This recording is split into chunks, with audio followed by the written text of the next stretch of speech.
ಒಂದು ಕಾಲದಲ್ಲಿ ಬೆಂಗಳೂರಿನ ಪುಟ್ಟ ನಗರದಲ್ಲಿ ಸುನೀತಾ ಎಂಬ ಯುವತಿ ವಾಸವಿದ್ದಳು. ಅವಳಿಗೆ ಎಲ್ಲರಿಗಿಂತ ಭಿನ್ನವಾದದ್ದೇನೋ ಇದ್ದಿತು. ಅವಳು ಯಾವಾಗಲೂ ಪ್ರತಿದಿನವೂ ಉತ್ಸಾಹದಿಂದ ಕೂಡಿದ, ಸದಾ ಗುರಿಯತ್ತ ತಲುಪಲು ಹರಸಾಹಸ ಪಡುವವಳಾಗಿದ್ದಳು.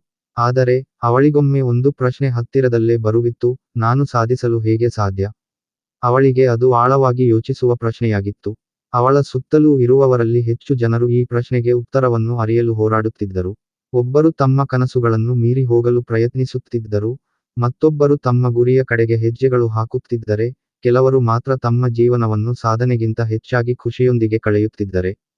ಒಂದು ದಿನ, ಸುನೀತಾ ಅನೇಕ ದಿನಗಳಿಂದ ತಲೆಕೆಡಿಸಿಕೊಳ್ಳುತ್ತಿದ್ದ ಪ್ರಶ್ನೆಗೆ ಉತ್ತರ ಕಂಡುಹಿಡಿಯಲು ನಿರ್ಧರಿಸಿತು.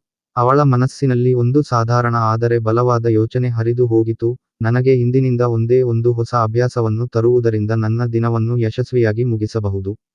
ಆ ಹತ್ತಿರದ ರಾತ್ರಿ ಸುನೀತಾ ತೀರ್ಮಾನಿಸಿತು, ನಾನು ಪ್ರತಿದಿನವೂ ನನ್ನ ದಿನವನ್ನು ಸಂಪೂರ್ಣವಾಗಿ ಸಾಧನೆಯಲ್ಲಿ ಹೇಗೆ ಮುಗಿಸಬಹುದು ಎಂದು ಪ್ರಾತ್ಯಕ್ಷಿಕೆ ಮಾಡುತ್ತೇನೆ. ನಗು, ಪ್ರಾಮಾಣಿಕತೆ ಮತ್ತು ಏನೂ ತಪ್ಪಿದರೆ, ಪ್ರತಿದಿನವೂ ಕಲಿತ ಪಾಠಗಳೊಂದಿಗೆ ಹಾರದು. ಆಹಾರದಿಂದಲೇ ಮೊದಲನೆಯದಾಗಿ ಅತಿಯಾದ ಸಮಯದಲ್ಲಿ ಗಮನ ಹಾಕುತ್ತಿದ್ದಂತೆ, ಅವಳ ದಿನವಿಡೀ ಸಾಧನೆಗಳೊಂದಿಗೆ ಸಾಗಿತ್ತು. ಅವಳ ಕೊನೆಯ ಕಾರ್ಯವನ್ನು ಪ್ರತಿದಿನವೂ ಸಾಧಿಸುತ್ತಾ, ನಿದ್ರೆಗೆ ಮೊದಲು ಪ್ರತಿದಿನದ ಯಶಸ್ಸು ಕಂಡಿತು.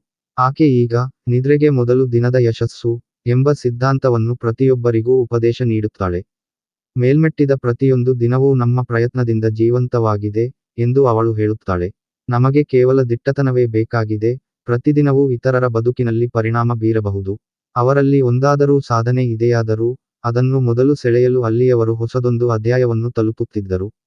ನಮ್ಮ ಪ್ರಯತ್ನಗಳು ಹೇಗೆ ಉತ್ತಮವಾಗಬಹುದು ಎಂದು ಅವಳು ಪ್ರಶ್ನೆ ಮಾಡುತ್ತಿದ್ದಳು. ನಿದ್ರೆಗೆ ಮೊದಲು ದಿನದ ಯಶಸ್ಸು ಎಂಬುದೇ ನಮ್ಮ ಜೀವನದ ಮಹತ್ವವೇನೆಂದರೆ, ಪ್ರತಿಯೊಂದು ಹೆಜ್ಜೆಯೂ ನಮ್ಮ ಮುಂದಿನ ಹೆಜ್ಜೆಗೆ ತಲುಪಲು ಮಾರ್ಗವನ್ನೇ ರೂಪಿಸುತ್ತದೆ. ನಮ್ಮ ಕಾಳಜಿ, ನಮ್ಮ ಸಹನೆ ಮತ್ತು ನಮ್ಮ ದೃಢ ಸಂಕಲ್ಪವೇ ನಿಜವಾದ ಯಶಸ್ಸು.